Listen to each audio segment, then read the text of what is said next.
Kemudian kodrat, iradat. Iradat artinya kehendak. Kalau dia adalah sifat yang zuhir nyata pada tubuh, di mana letak zuhirnya? Pada darah di dalam urat tuh. Kemudian apalagi yang terakhir? Hayat. Hayat artinya hidup. Nah, kalaulah itu adalah sifat yang zuhir nyata pada tubuh, di mana letaknya? Pada kulit nih. Kulit ini semuanya yang membungkus tuh. Itu adalah sifat yang zuhir dan nyata. Nih, udah nampak nih. Walaupun telah ada mata dan telinga, ada mulut, ada tangan dan kaki, kalau belum ada sifat yang batin, yang nyata pada haru, ada mata belum bisa memandang, ada telinga belum bisa mendengar, ada mulut belum bisa dia berkata, ada tangan dan kaki belum bisa dia mengambil, melangkah dan bergerak itu.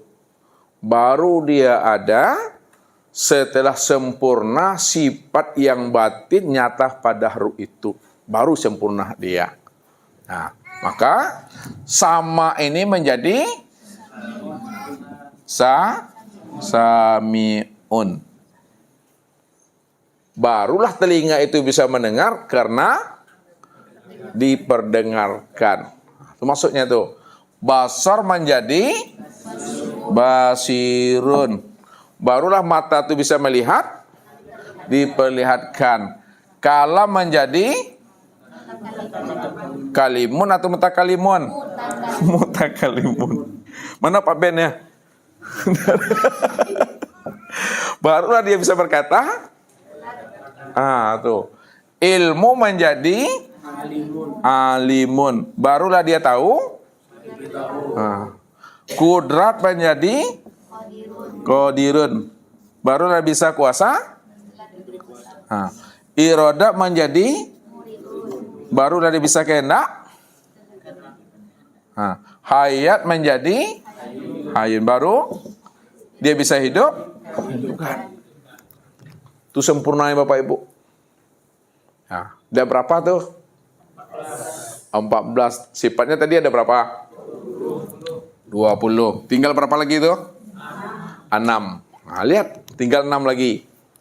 Untuk menggabungkan sifat yang zohir dengan sifat yang batin, untuk mengikat antara sifat ma'ani dengan maknawiyah, maka pengikatnya itulah yang disebut namanya dengan sifat wahdaniyah. Wahdaniyah. Wahdaniyah itu apa? Sifat keesaan. Menggabungkan yang zahir dengan yang batin dengan yang zahir disebut sifat wahdaniyah. Nyata di sini esa dia itu. Udah berapa dia? 15. 15 sifat inilah yang disebut namanya sifat rahmatan lil alamin. Kenapa 15 sifat itu dikatakan sifat rahmatan lil alamin? Karena ini adalah sifat Allah. Sifat Allah itu tiada lain nyatanya akan diri Allah. Itu dia tuh.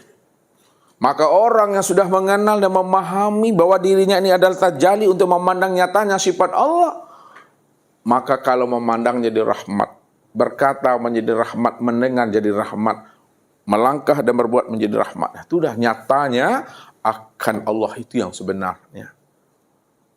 Itu yang disebut orang yang telah mengenal Allah, maka akhlaknya disebut akhlak apa namanya?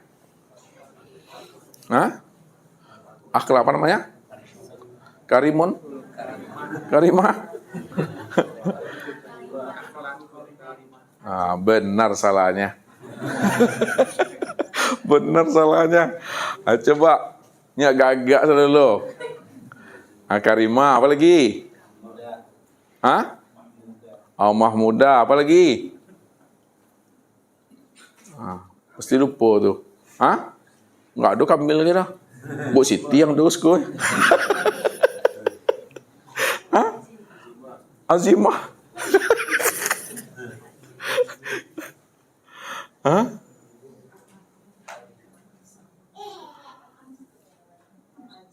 Urutannya Hasanah, Karima dan azim. Azima. Itu yang agung. Ada yang 3 tuh. Yang mananya tuh Bapak Ibu tuh. Yang rahmatan lil alamin itu akan menzahirkan namanya akhlak. Yang disebut namanya akhlak.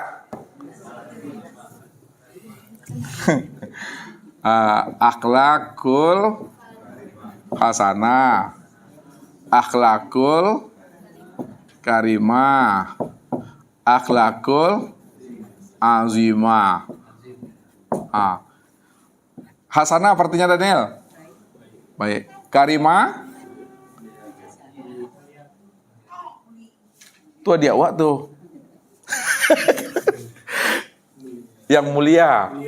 Kalau azim, yang agung. Maka orang yang telah mengenal Allah, bahwa Allah itu sebenarnya sejati dirinya, yang sudah nyata pada insan, maka hendaklah dia berakhlakul azimah. Ya. Maka akhlaknya Nabi itu adalah akhlaknya al-azimah. Itu akhulul Quran itu. Ini maksudnya. Nah, 15 sifat. Tinggal berapa lagi? 5. Yang 5 itu itulah yang disebut wujud. Apa lagi? Kidam. Apa lagi? Maka. Apa lagi? Mukhalafatul lil. Itu dia tuh. Yang terakhir? Qiyamuhu binafsihi. Maka 15 sifat itu benar-benar bergantung terhimpun dia di dalam 5 sifat ini. Ini disebut namanya sifat bagi zat. Nah, nih sifat bagi zat. Ini yang zat. Nah, tuh. Yang zat itu yang wujud itu. Ya, yang zat itu yang wujud. Nah, ya. Zat apa artinya Daniel? Mana yang dirinya itu? Wujud. Ya. Dipandang dari sisi lafaz disebut sifat. Ustaz ulang lagi. Dipandang dari sisi lafaz maka disebut sifat. Nah, dipandang dari sisi makna, dirinya siapa?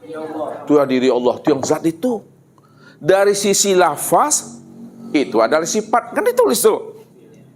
Tapi dipandang dari sisi makna, itu adalah dirinya Allah. Makanya Allah itu wujud. Wajib wujudnya, wajibal mutlak itu. Wajib dia ada dengan sendirinya. Kalau dia adalah wajib ada dengan sendirinya, maka dia itu bersifat apa? Kidam. Apa kidam? Sedia. Apa makna sedia itu Abdul? Sudah tersedia sebelum makan Ustaz. Dahulu dia. Apa maksud dahulu tuh? Apa? Dahulu sebelum yang ada. Sebelum yang ada ini ada, dia lebih dahulu ada sebelum ada yang ada. Sebelum adanya kehidupan, dia lebih dahulu yang hidup sebelum adanya kehidupan itu. Itu dia kidam tuh. Karena dia adalah kidam, dahulu dan sedia. Maka yang kidam dan yang sedia itu bersifat baqo. Apa arti baqo? Kekal. Apa makna kekal Daniel? Tidak ada musnahnya. Ya. Karena dia bersifat baqo, maka dia bersifat mukhalafatul lil hawadis. Apa artinya itu? Mukhalafatul lil hawadis. Berbeda dengan apa maksudnya tuh berbeda dengan yang lain? Tidak ada yang serupa. Kalau ada yang diri yang lain, maka diri yang lain itu tidak akan pernah sama dengan dirinya. Tuh. Ya. Karena dia mukhalafatul lil hawadis, tidak pernah sama, tidak pernah serupa, maka dia bersifat qiyamu binafsihi. Apa artinya? Berdiri dengan sendirinya. Apa maksud berdiri dengan sendirinya tuh? Iya. Kalau Pak Andre bisa berdiri di sini kan? Kan ada apa? Ada tanah, ada kaki. Kalau Allah tuh Anda butuh pertolongan, ndak butuh bantuan dia tuh, dia sendiri aja ada tuh. Itulah di dalam inilah wujud tuh sebenarnya. Jadi yang 5 sifat itu disebut sifat zat, sifat bagi zat. Kalau kita gunakan bahasa zat, kita gunakan bahasa sifat, itu adalah zat itu. Sedangkan yang 15 tadi disebut sifat. Ini di ilmu sini sifat tuh, sifat.